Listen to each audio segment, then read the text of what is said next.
Hello అండి అందరికీ welcome back to my channel. Raja Saab movie చూసి ఇప్పుడే వచ్చా అనమాట. మొత్తానికి 3 గంటల సినిమా చూసి వచ్చా. సినిమాలో ఏం బాగుంది, ఏం బాగాలేదు, అసలు ఎందుకు డిసప్పాయింట్ అవ్వాల్సిన మూమెంట్స్ ఎందుకు అనిపించాయి, అసలు ప్రభాస్ గారు ఎలా యాక్టింగ్ చేశారు, మొత్తానికి చూడచ్చా చూడకూడదా అనేదైతే ఖచ్చితంగా పాయింట్ టు పాయింట్ డిస్కస్ చేద్దాం ఈ వీడియోలోని. క్లియర్గా మీకు తెలుస్తుంది. అండ్ ఫస్ట్ థింగ్, లైక్ చేసి వీడియో స్టార్ట్ చేయండి, చాలా మందికి రీచ్ వెళ్తుంది.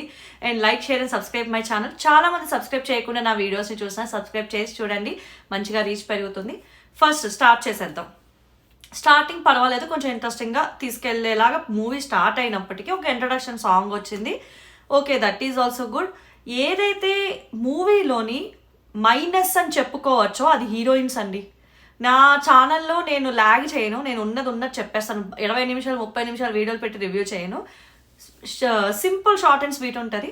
హీరోయిన్స్ని ఏదైతే ఈ ఎపిసోడ్స్ క్రియేట్ అయ్యాయో ప్రభాస్ గారి చుట్టూరు, అవైతే అనవసరం, చాలా చాలా అనవసరం. దానివల్ల స్టోరీ డైల్యూట్ అయిపోయింది అనమాట. స్టోరీ బాగుంది, ఇంకా బాగా చూపించవచ్చు చెప్పాలంటే, కానీ మధ్యలో కమర్షియల్ సాంగ్స్, హీరోయిన్స్ ఎలివేషన్స్, అది చాలా అనవసరం అనిపించింది. అసలు ఇప్పుడు ఏమొస్తుంది అని ఆలోచించేలోపు ఒక సాంగ్ వస్తుంది అనమాట. ఆ సాంగ్స్ కూడా సందర్భాలు ఏవైతే క్రియేట్ అయ్యాయో అవి అస్సలు యాడ్ ఆన్ అవ్వలేదండి. ఫస్ట్ జనాలు సగం డిసప్పాయింట్ అయ్యింది ఆ ఒక్క విషయానికైతే. రెండో విషయం, ల్యాగ్. ఫస్ట్ హాఫ్ చాలా ల్యాగ్ అండి. మంచి ఒక కోట అని, ఒక కూతురు అని, తర్వాత ఒక నగలని, ప్రాపర్టీ, ట్రెజర్ అని ఒక మంచి ఇంట్రెస్టింగ్ కాన్సెప్ట్ అనమాట. ఇంకా బాగా తీసి చూపించవచ్చు. ఏదైతే ఫస్ట్ హాఫ్లోని చూపించే ప్రాసెస్లో, స్టోరీని చూపించి ఎక్స్ప్లెయిన్ చేసే ప్రాసెస్ ఏదైతే ఉందో చాలా లాగ్ వెళ్ళి ఇంటర్వెల్కి ముందు తెలుస్తుంది అనమాట.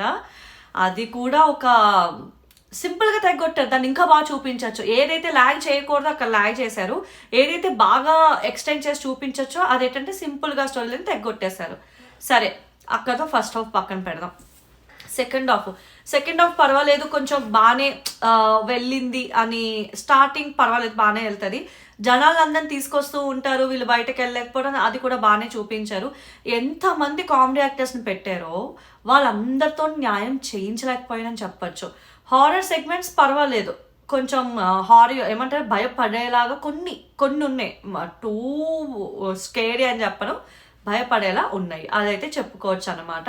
అండ్ ప్రభాస్ గారితో కామెడీ చేయించింది పర్వాలేదు, ఓ మాదిరిగా. అంటే అతనికే హ్యాట్స్ ఆఫ్ ఇవ్వాలి, ప్రభాస్ గారి వల్లనే ఆ కామెడీ కూడా పండిందని చెప్పాలి. ఆయన ఎక్స్ప్రెషను, ఆయన చేతి సైగలు, మేనరిజమ్స్ చాలా బాగున్నాయి చూడడానికి. ఓకే, ఇప్పటివరకు నేను నెగిటివ్సే చెప్తాను, ఏంటి అసలు పాజిటివ్సే లేదనుకుంటాను. పాజిటివ్స్ చెప్తాను. పాజిటివ్ ఎవరో కాదండి, ప్రభాస్ గారు అండి. ప్రభాస్ గారిని చాలా బాగా చూపించారు. అన్నిటికీ మించి ఒక మాస్ నుంచి క్లాస్ లుక్ వరకు అన్ని లుక్స్కి న్యాయం జరిగింది అని చెప్పచ్చు. అండ్ మూడోది, ప్రభాస్ గారితో కామెడీ చేద్దాం అనుకున్నారు, కొంతవరకు సక్సెస్ అయ్యారని చెప్పొచ్చు. ప్రభాస్ గారు యాక్టింగ్ ఎడగొట్టేశారని చెప్పచ్చు. ఇంకా డ్యాన్స్ అయితే నాచో. ఎవరైతే ప్రభాస్ గారి ఫ్యాన్స్ వెయిట్ చేస్తారో వాళ్ళు పండగ చేసుకోవచ్చు అనమాట, అందులో అయితే నో డౌట్. అండ్ ఫోర్త్, ఆయన నానమ్మ గారి కింద యాక్ట్ చేసిన ఆవిడ పేరు, ఐ ఫర్గెట్ హర్ నేమ్, ఆవిడ చాలా బాగా చేశారండి. స్టోరీ లైన్ బాగుంది, బట్ స్టోరీ తీసేటప్పుడు ల్యాగ్ అయిన ఈ ఎపిసోడ్స్ వల్ల, కొన్ని కనెక్టింగ్ డాట్స్ వల్ల, మధ్యలో హల్క్ రేంజ్లో మార్వెల్ లాగా ఎందుకు చూపిద్దాం అనుకున్నారు. ఎండింగ్ ఒక ఇంప్రాపర్ ఎండింగ్ ఇచ్చారు, ఎక్కడ సింక్ కాలేదో అని అనిపించింది. ప్రభాస్ గారి గురించి అయితే సినిమాకి వెళ్ళొచ్చండి, అందులో అయితే నో డౌట్. మీరు ప్రభాస్ గారి ఫ్యానా, యూ విల్ ఎంజాయ్, ఎందుకంటే సినిమా మొత్తంలో ఆయన చాలా హైలైట్. మారుతి గారు మంచి స్టోరీ లైన్ పట్టుకొచ్చారు, అందులో అయితే no doubt.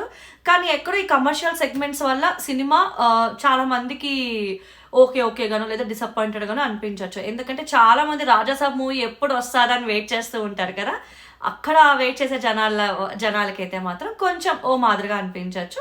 Otherwise cinema is okay అంటారు. తీసి పడేసే సినిమా అయితే కాదు, డెఫినెట్లీ తీసి పడేయాల్సిన సినిమా కాదు. కానీ Prabhas die hard fans, core fans ఉంటారు కదా, వాళ్ళు డిసప్పాయింట్ అవుతారు, దట్ ఈస్ ఫర్ షూర్. ఇది నా హానెస్ట్ రివ్యూ, ఎక్కడ ఏమీ పార్షియల్గా లేదనమాట. నా ఛానల్ ఎప్పుడు హానెస్ట్గానే రివ్యూ ఉంటుంది. As a movie lover, as entertainment పర్సన్గా నాకైతే మూవీస్ అంటే చాలా ఇష్టం. అందులో పండగ అంటే సినిమా అంటే పండగ కాబట్టి రాజాసాబ్ మూవీ అయితే ఫస్ట్ డన్ అనమాట. నెక్స్ట్ మూవీ మనశంకర వరప్రసాద్ గారి సినిమాకి వెళ్ళబోతున్నాను. రాగానే ఈరోజు ఇట్లానే మూవీ నుంచి రాగానే ఆ రోజు కూడా నేను రివ్యూ పెడతాను. So stay tune to my channel and like, share and subscribe my channel. మీరు రాజాసాబ్ మూవీ చూసారా? చూస్తే మీకేం నచ్చింది, మీకేం నచ్చలేదు, మీకేం అనిపించింది, మీ ఒపీనియన్ని కామెంట్ డౌన్ చేయండి. Thank you.